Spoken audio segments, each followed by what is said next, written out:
To whom much is given, much is required, chosen one. Yes, indeed.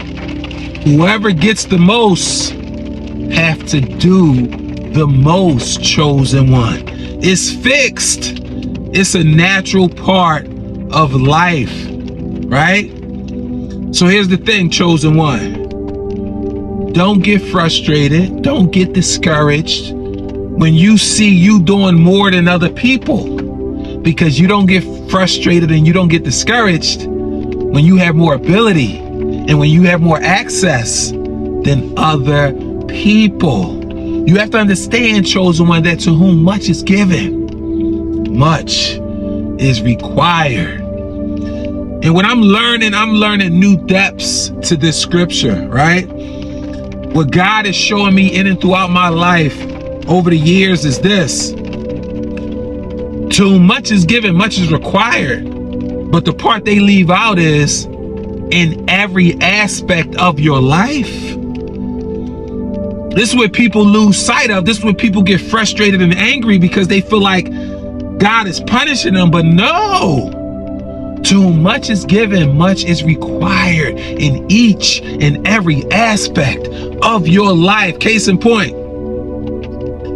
for me to have to break through the last level to get to where I'm at right now, God straight up and flat out told me, just knowing scripture is not going to get me there. Just being wise and being able to, be in the moment and being able to do all those things that used to give me the blessings. No more. No more. And I doubled down on what I used to do, and God just sat there. Oftentimes he ignored me. Ignored me. Forget not answering you, I'm gonna ignore you. You know the people I ignore in real life? People that come at me with nonsense, stuff that don't even deserve my response. So this is how I started to feel when I felt God ignoring me. But then I had two choices. I could barbecue or mildew. I could box or throw rocks. I could sink or swim. I decided to double down on excellence. I decided to meet God to where he was pulling me. And this is what I then learned. See, because once you're willing to take that first step, that's when God will access and match your level. But you have to go first. That's why he gave us all a free will.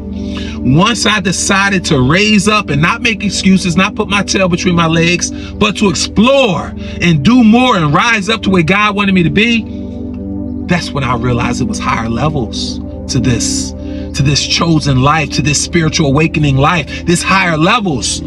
So now the level God has me on now is this. He don't want to hear no scripture from me. He's not impressed by none of that. If I can't dash that scripture on a situation in real time. So he wanted the scripture to come alive in my life. It wasn't just enough for the scripture to be alive in me. He wanted to see me let my light so shine before man so that they can see my good work, so the scripture can become alive in them and glorify our Father who's in heaven.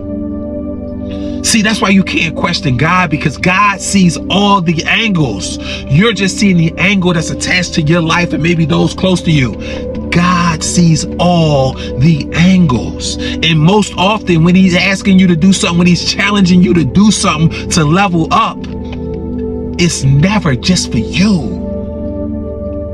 He's trying to raise your level so that you can raise the level of blessing, raise your level of impact. He's trying to increase your territory. So just trust God with all your heart. Lean not into your own understanding, even when you think you know. Trust him with all your heart. Lean not into your own understanding. In all your ways, acknowledge him so that he can direct your path.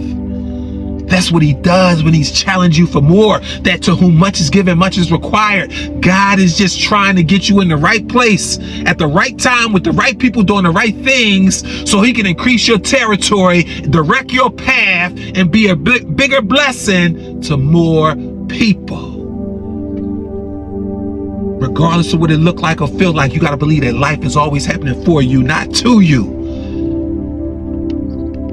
And regardless of what you don't understand, regardless, above all else, trust God. Because to whom much is given, much is required.